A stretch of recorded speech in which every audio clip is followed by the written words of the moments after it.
옛날 어느 숲 근처에 금발머리 소녀가 살았어요. 이 금발머리 소녀의 이름도 역시 금발의 소녀였죠. 그녀는 누구나 반할 만한 아주 아름답고 놀라운 머리카락을 갖고 있었어요. 하지만 그런 매력에도 불구하고 가끔은 말썽을 피워 말썽꾸러기 소녀이기도 했답니다. 그녀가 놀려고 할 때마다 엄마는 항상 조심하라고 일러줘야 했지요.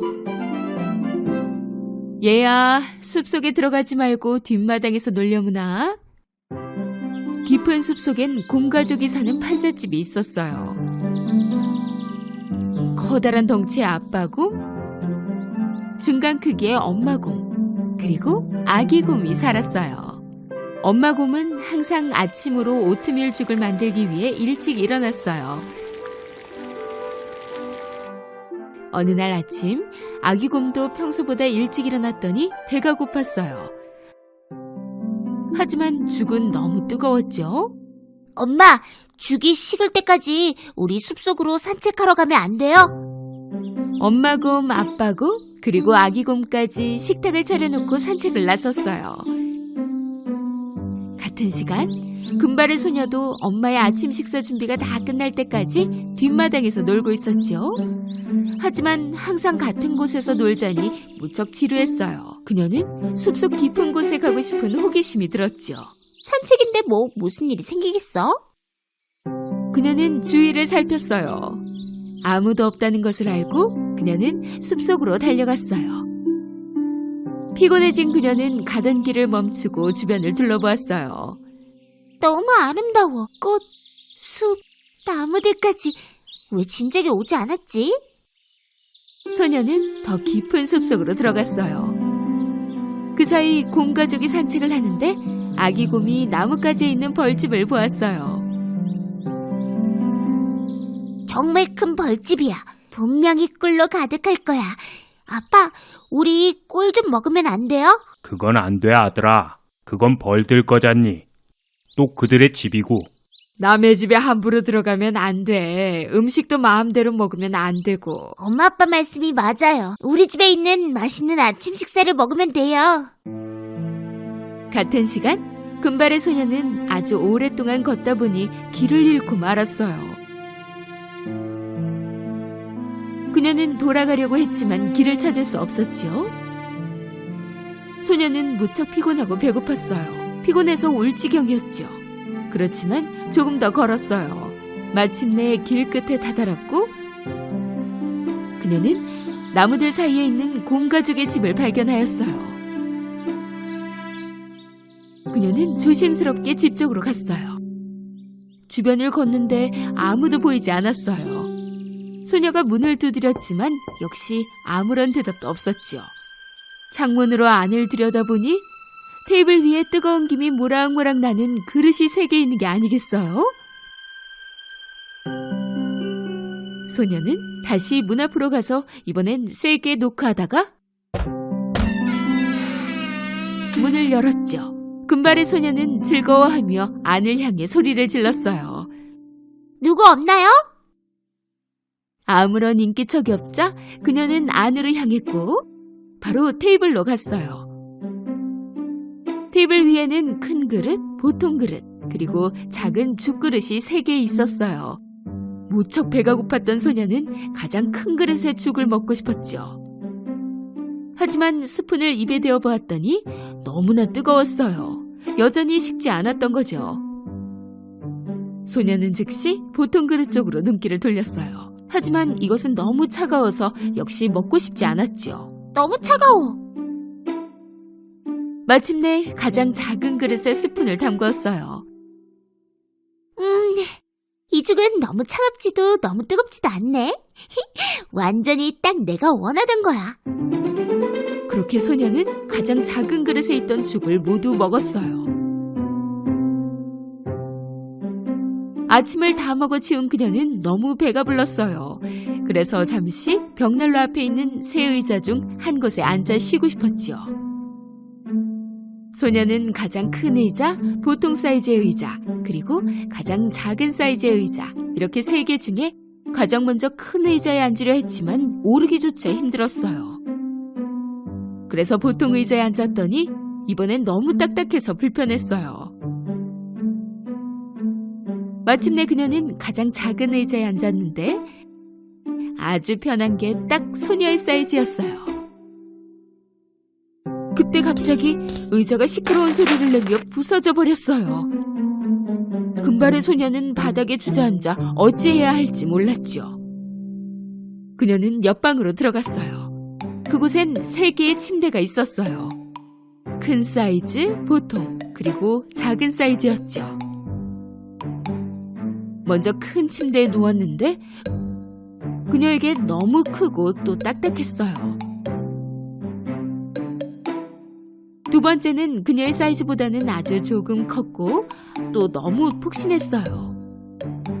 그래서 가장 작은 3번째 침대에 누웠죠. 소녀에게 딱 맞는 사이즈였고 더없이 편안했어요. 너무나 편안한 나머지 그녀는 곧바로 잠이 들어버렸죠. 그런데 소녀가 잠이 든 사이 곰 식구들이 집으로 돌아왔어요. 아빠 곰은 벽난로에 땔감으로 쓸 나무를 가져왔고 엄마 곰은 신선한 과일을 좀 따왔어요. 아기 곰은 배가 너무 고파 참을 수가 없었죠. 그래서 그들은 집에 들어오자마자 식탁에 앉았어요. 아빠 곰은 그릇을 보고 무척 화가 났어요.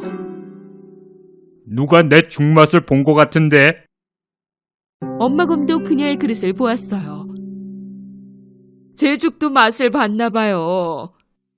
아기 곰은 자기 그릇을 보고는 울음을 터뜨렸어요.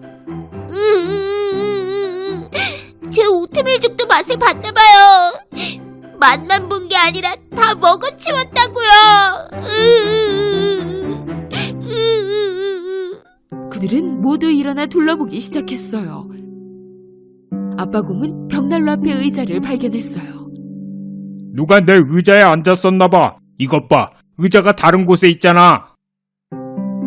엄마 곰 역시 화가 나서 말했어요. 제 의자에도 앉은 것 같네요.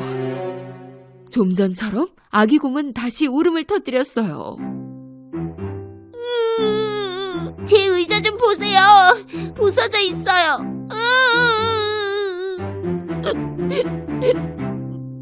곰 가족은 그들의 침실로 가봤어요. 누가 내 침대에 누웠었군. 이게 도대체 어찌 된 일일까? 제 침대에도 누웠었나 봐요. 제 침대에도 누웠어요. 아직도 자고 있다고요.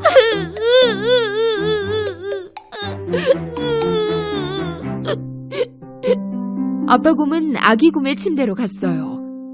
그리고는 정말로 누가 잠들어 있는 것을 보게 되었죠. 천천히 그는 담요를 들어 올렸어요.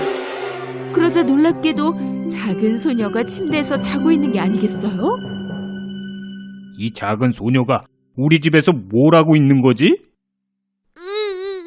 제 침대에서 당장 일어나라고 말씀 좀 해주세요. 아기 곰의 울음소리에 깬 금발의 소녀는 눈앞에 있는 3마리 곰을 발견하고는 너무 무서워 방에서 뛰쳐나왔어요. 그녀는 집을 나와 뒤도 돌아보지 않고 도망쳤어요. 소녀는 숨 쉴 틈도 없이 달렸고 멈출 수가 없었어요. 그리고 도대체 어디로 가야 하는지도 알 수가 없었죠. 바로 그때 그녀가 집으로 돌아오지 않자 그녀를 찾아 나선 부모님이 숲속에서 걸어 나오는 것을 보았어요. 금발의 소녀는 부모님을 다시 만나게 되어 무척 행복했지요. 그녀는 바로 달려가서 엄마를 껴안았어요. 엄마! 얼마나 걱정했다고. 괜찮니? 이제부터는 정말 말씀 잘 들을게요. 어디 갈 때는 꼭 말씀드리고 갈 거예요. 금발의 소녀는 부모님을 아주 꽉 껴안았어요. 그날 이후 그녀는 약속한 대로 항상 부모님 말씀을 잘 듣고 부모님의 허락 없이는 어떤 것도 하지 않는 아주 친절하고 또 착한 아이가 되었답니다. 거위 치는 소녀. 옛날 옛적 어느 멀고 먼 나라에 여왕과 그녀의 딸이 아주 멋지고 아름다운 성에서 함께 살고 있었어요. 공주에게는 너무너무 사랑하는 요정이 있었어요. 그 요정은 항상 공주를 보호했죠. 어느 날 공주가 결혼할 나이가 되자 그녀는 다른 왕국의 왕자를 만나야겠다고 결심했어요. 여왕은 그녀의 딸에게 보석 상자를 하나 가져가도록 했어요. 내 사랑하는 딸아, 만약 누군가 네가 공주라는 걸 알게 된다면 너에게 나쁜 일이 생길지도 몰라. 그러니 군인보다도 내 하녀와 함께 동행하는 게 좋을 것 같구나. 알겠지? 착한 요정도 공주를 위한 선물을 준비했어요. 요정은 팔라다라고 하는 말하는 말을 선물했죠. 전 달릴 준비가 되어 있어요, 공주님. 너에게 주고 싶은 게 한 가지 더 있단다, 공주야. 자, 이걸 받으렴. 그 요정은 공주에게 별 3개가 있는 손수건을 건네주었어요. 이건 마법 손수건이란다, 공주야. 항상 지니고 다니면서 필요할 때 쓰도록 하렴. 알겠지? 공주는 팔라다를 타고 인사를 했어요. 그녀의 하녀는 당나귀를 타고 있었지요. 몇 시간이 흐른 후 숲길을 따라가던 공주는 너무 피곤해진 나머지 좀 쉬려고 가던 길을 멈춰야 했어요. 너무 목말라. 우리 참 물이 있었지. 그것 좀 나한테 줄래? 응? 하지만 하녀가 이미 물을 다 마셔버린 뒤였죠. 죄송해요, 공주님. 목이 타서 제가 다 마셔버렸네요. 전 공주님 하녀가 아니잖아요. 안 그래요? 공주는 하녀의 태도에 무척 놀랐지만 어떤 말도 해줄 수가 없었어요. 그렇게 그들은 계속해서 길을 걸어갔답니다. 시간이 조금 흐른 후 공주가 가던 길을 멈췄어요. 충직한 하녀요. 저 연못에서 물 좀 떠다 주시면 좋겠어요. 전 공주님의 하녀가 아니랍니다. 말씀드렸잖아요. 그러니 말에서 내려 직접 물을 떠드세요. 공주와 팔라다는 눈을 마주쳤어요. 저 하녀를 다시 보게 됐어요, 공주님. 아무래도 저 하녀를 조심해야 될 것 같아요. 공주는 말에서 내려 엎드린 다음 손바닥으로 직접 물을 떠 마셨답니다. 그러자 주머니에 있던 마법 손수건이 갑자기 말을 하기 시작했어요. 조심하세요, 공주님. 저 하녀는 아주 위험해요. 하지만 공주가 물을 뜨기 위해 엎드려 그 손수건은 물속으로 빠지고 말았어요. 안 돼! 손수건이 물에 떠내려가는 걸 보자 그 하녀는 기회를 잡았다고 생각했어요. 이젠 공주도 별 힘이 남아있지 않겠지. 이제부터 내가 모든 명령을 내릴 거다. 너는 내가 말하는 대로 하면 돼. 자, 그 공주 옷을 벗어서 나한테 줘야 해. 그리고는 내가 입고 있는 이 거지 같은 옷을 입으면 된단다. 이제부턴 내가 공주야. 만약 이 사실을 발설하면 널 가둬버릴 거야. 알겠니? 하녀는 공주의 옷만 빼앗아 입은 것이 아니라 그녀가 타던 말 팔라다까지 가졌어요. 그리고는 계속해서 길을 떠났죠. 한편 진짜 공주는 당나귀를 타고 아주 천천히 하녀를 따라갔어요. 얼마 후 둘은 왕자의 궁전에 도착했어요. 왕자가 그들을 반겨주었죠. 왕자는 그 조수가 당연히 공주라고 생각해 그녀를 초대했어요. 사실은 진짜 공주인 그 하녀도 보게 되었답니다. 왕자님, 저 아이는 하녀예요. 굳이 왕자님의 궁전 안으로 들어올 필요는 없을 것 같은데요. 일거리를 좀 주고 우리가 있던 궁전처럼 편하게 있으라고 하면 될 것 같아요. 그쵸, 왕자님? 그래서 왕자는 그렇게 했고 그녀를 거위 치는 콜라드라는 이름의 소년에게 소개했어요. 너도 콜라드를 도우면서 거위를 키우는 법을 배울 수 있을 거야. 저 그리고 하나 더 부탁드릴 게 있어요. 저 심술궂은 말을 묶어둘 수 있을까요? 사실이면 더 좋고요. 여기 오는 길에 저를 아주 던져버리더라고요. 그래서 왕자는 그의 하인을 불러 그 말을 마구간에 묶어버리라고 지시했어요. 하녀는 그녀의 거짓말이 탄로날까봐 비밀을 지키려고 계속해서 왕자를 속였답니다. 진짜 공주는 그녀의 말 팔라다가 묶여있게 되자 무척 슬퍼했어요. 그녀는 즉시 말을 보러 헛간으로 갔어요. 불쌍한 팔라다는 사슬에 묶여 서 있었지요. 팔라다, 도대체 너에게 무슨 짓을 한 거니? 만약 여왕님이 이 사실을 알게 되신다면 무척 슬퍼하실 거예요, 공주님. 슬프지만 공주는 팔라다 곁을 떠나 콜라드와 함께 초원에서 거위를 치기 시작했어요. 잠시 후 그녀는 바위에 앉아 잠시 쉬며 머리카락을 고정하던 금으로 된 머리핀을 풀렀어요. 콜라드는 이 빛나는 머리핀을 보고 곧장 하녀에게서 그 머리핀을 뺏어 가져가고 싶었어요. 금빛 머리핀이네. 그 머리핀이 정말 갖고 싶어. 내 머리를 가만히 둬. 불어라, 폭풍이여. 불어라, 빠르고 강력하게. 콜라드의 모자를 빼앗아 가져가 버려. 바로 그 순간 정말 엄청난 바람이 불어와 콜라드의 모자를 날려버렸어요. 모자는 산을 이리저리 날아다녔고 콜라드는 가까스로 모자를 잡을 수 있었지요. 다시 머리를 묶은 공주는 그녀의 금빛 머리핀을 숨겼어요. 해가 질 때까지 함께 거위를 몬 콜라드와 공주는 마침내 궁전으로 돌아왔어요. 콜라드는 즉시 왕에게로 가서 섰어요. 왕께서 주신 저 이상한 소녀와 같이 일하고 싶지 않아요. 왜 그러느냐, 콜라드. 진짜 이상해요. 말과 대화를 하지 않나? 제 모자를 바람에 날리고 놀려요. 일도 하지 않아요. 그 말을 들은 왕은 직접 확인해보고 싶었답니다. 다음날 왕은 몰래 공주를 따라가 보았어요.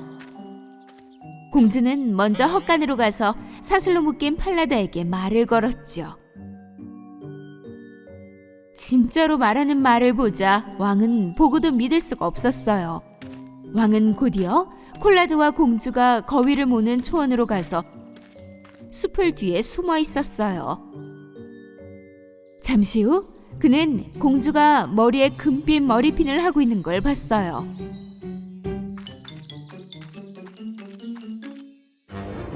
불어라, 폭풍이여. 불어라, 빠르고 강력하게. 콜라드의 모자를 빼앗아 가져가 버려. 공주의 말이 끝나기가 무섭게 정말 무시무시한 바람이 불어와 모자를 날려보내지 뭐예요? 콜라드는 모자를 따라 산으로 올라갔답니다. 그 사이 공주는 금빛 머리핀을 다시 머리카락 속에 숨겼어요. 이 소녀의 모습을 보고 무척 놀란 왕은 그들 몰래 즉시 궁전으로 되돌아왔어요. 밤이 되자 왕은 공주를 불러들였어요. 그는 그녀가 대화한 팔라다라는 말에 대해서 그리고 금빛 머리핀과 거센 바람에 대해서 물어봤답니다. 그러자 그 공주는 슬프게 울기 시작했어요. 저는 말할 수 없어요, 폐하. 만약 제가 말하면 감옥에 가고 말 거예요. 두려워하지 말고 진실을 말하거라, 소녀여. 어서. 공주는 왕에게 그동안 있었던 모든 일을 하나하나 처음부터 말하기 시작했어요. 그럼 네가 진짜 공주였구나. 걱정 말거라. 아무 일도 없을 거란다. 어서 원래 네 모습으로 돌아갈 준비를 하렴. 왕은 즉시 자신의 아들인 왕자를 불러들여 이 모든 것을 그대로 전달했어요. 그날 밤 가짜 공주에게는 어떤 말도 하지 않고 궁전에서 성대한 파티를 열게 되었어요. 진짜 공주는 왕자의 오른편에 앉아 있었고 가짜 공주는 반대쪽에 앉아 있었지요. 진짜 공주의 아름다움은 눈이 부실 정도였어요. 그러나 가짜 공주는 그녀를 알아보지 못했지요. 저 여자는 누구지? 파티에서 뭘 하고 있는 거야? 저 아름답게 빛나는 보석이 달린 드레스는 어디서 난 거지? 귀족들이여.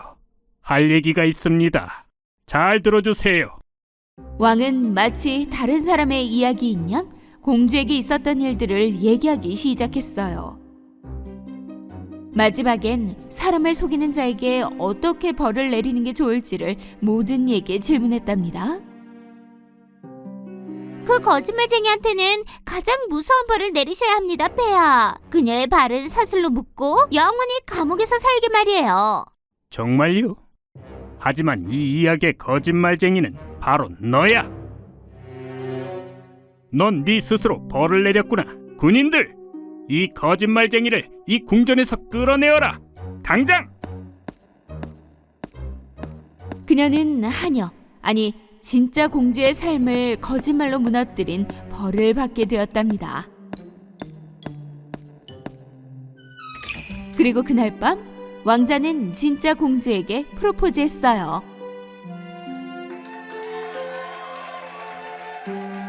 그 다음 왕자와 공주는 곧장 헛간으로 가서 말하는 말 팔라다를 구해주었어요. 진실은 밝혀지게 되어 공주님. 여왕님이 이걸 보셨다면 행복해서 우셨을 거예요. 왕자와 공주는 마침내 행복을 찾은 그곳에서 새 인생을 시작하게 되었답니다. 공주의 착한 요정이 언제나 그들을 지켜주었고 영원히 악으로부터 구해주었어요.